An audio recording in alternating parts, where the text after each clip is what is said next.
Nesse vídeo vamos falar sobre os capítulos 13 e 14 de 2 Reis. E a pergunta que nós fizemos no último vídeo foi: por que não podemos prever o que Deus vai fazer se Ele não revelar a nós?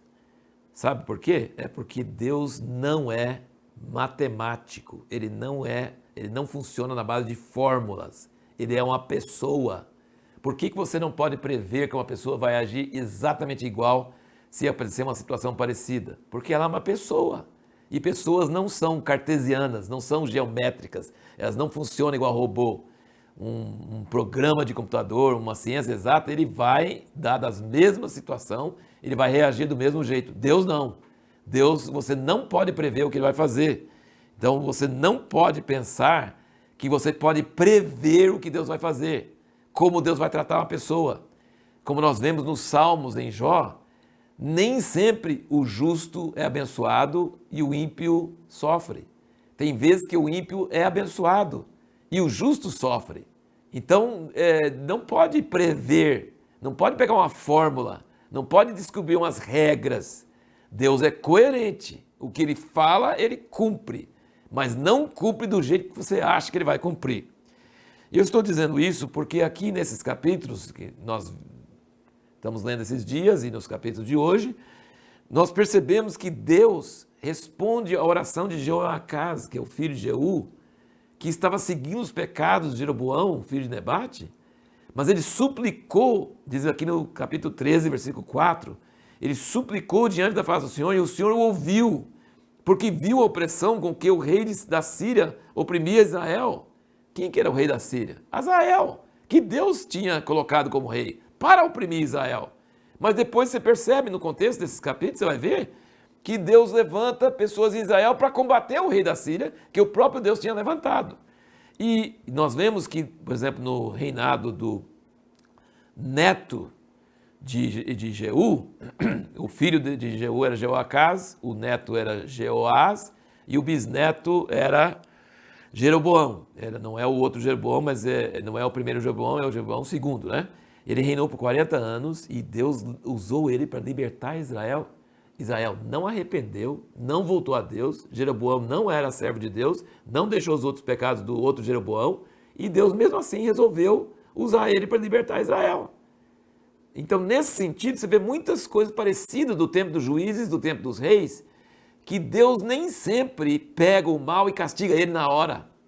Salomão, Deus não castigou, deixou ele sem castigar. Por quê? Por causa de Davi, o pai era justo. Tem vezes que Deus demora a castigar o ímpio, a gente acha que ele devia castigar logo, e não castiga, castiga depois o filho, o neto. Então os caminhos de Deus não dá para a gente prever, não dá para a gente falar que vai ser de determinado jeito. A gente precisa entender que Deus, em certa maneira, ele é imprevisível, ele não segue fórmulas matemáticas. Ele é um Deus que cumpre a sua palavra. E eu creio, por exemplo, aqui com essa libertação de Israel, sem arrependimento de Israel, sem arrependimento do rei, que era bisneto de Jeú, Deus libertou Israel. Por quê? Porque ele tinha em vista o plano geral dele. Não era a hora de Israel pegar cativeiro, ele precisava preservar o povo dele, dar continuidade ao plano geral dele. Então ele às vezes faz coisas imediatas, que você fala, mas ninguém arrependeu, ninguém voltou para Deus e ele abençoa eles assim mesmo. E às vezes Deus ouve a oração de uma pessoa má. Você viu que Acabe se humilhou depois que tinha matado Nabote? E Deus falou assim, ele se humilhou, não vou fazer as coisas na vida dele, durante a vida dele. Aqui Jeoacás ora e Deus ouve ele.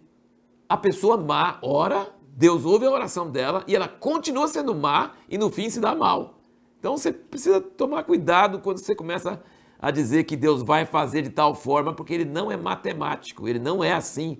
Fez mal, vai levar na cabeça. Os amigos de Jó achou que era assim. Jó, você está tão feliz, deve ser porque você fez alguma coisa errada. Não, não é assim. As coisas de Deus não são cartesianas, não são matemáticas, não é uma ciência exata. No fim, sim, todos os ímpios vão se dar mal e os justos vão se dar bem. Isso é certeza, no fim. Mas no meio do processo, tem muita surpresa. O mal pode ser abençoado eventualmente e continuar sendo mal e terminar mal. E o bom pode sofrer coisas terríveis e não receber livramento e no fim se dar bem. Então, é isso aí. E aqui nós vemos então um paradoxo na vida de Eliseu. Gente, Eliseu viveu até ficar bem velho. Aqui não fala da idade dele não, gente, mas pensa bem. Ele não era novinho, ele pode dizer assim, é um rapaz quando ele era fazendeiro, quando Elias chamou ele. Mas a Elias ainda ficou anos, e Eliseu servindo ele. Depois nós temos ele ungindo Jeú, o filho do profeta ungiu Jeú. Jeú governou por 28 anos, o filho de Jeú, Jeoacás, por 17 anos. E Eliseu ainda está lá, firme e forte. E é Jeoás, o neto de Jeú, não sabemos, mas só a soma de Jeú com Jeoacás dá 45 anos. E foi Jeoás que foi lá para Eliseu, quando Eliseu estava doente. Você ouviu? Esse homem de Deus que ressuscitou morto, que fez todo quanto é milagre, ele morreu de doença. Você já pensou? Se as pessoas acham que se é homem de Deus, nunca vai ficar doente. Eliseu curou os outros e ele morreu de doença. Isso está na Bíblia. E sabe de uma coisa? Depois que ele morreu, alguém pode fazer, Eliseu quando ficou velho, acho que ele perdeu a unção, ficou doente, perdeu a fé, não tinha fé. Não é verdade. Ele estava tão cheio de unção que quando ele morreu, os ossos dele ressuscitaram um homem.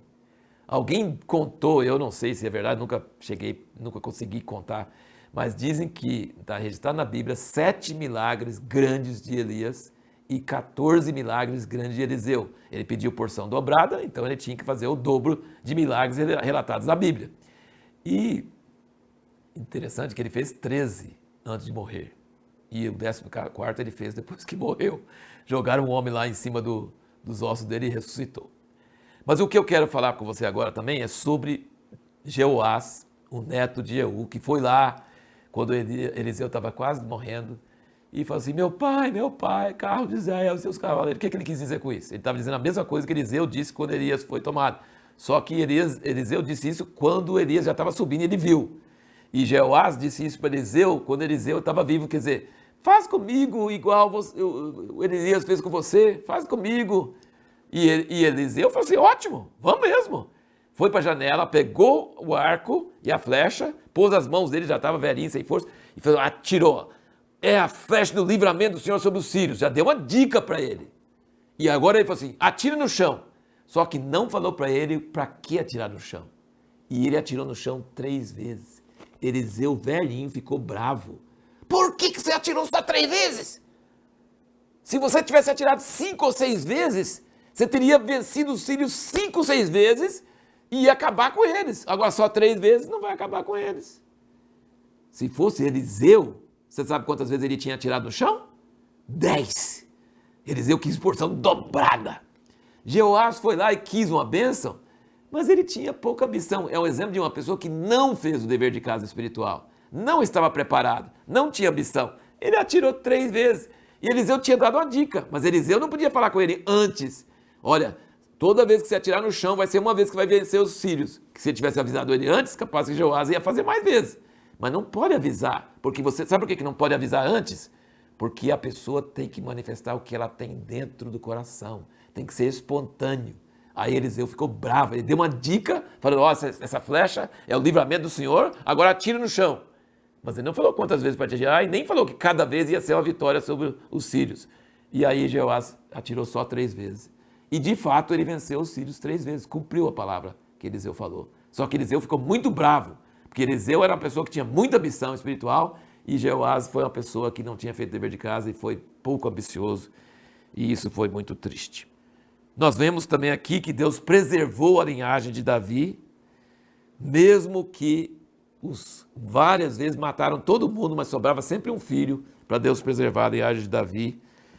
Isso é muito importante. E uma outra coisa importante você notar, que sempre fala que o pecado dos reis de Israel era o pecado de Jeroboão, eram os 2 bezerros de ouro. Depois tinha um negócio de Baal que Acabe fez e depois foi tirado, mas o pecado de Jeroboão perseverou, os 2 bezerros de ouro, que era aquele pecado desde o tempo de Sinai, quando Israel fez o bezerro de ouro lá no Monte Sinai. Então esse pecado nunca saiu de Israel.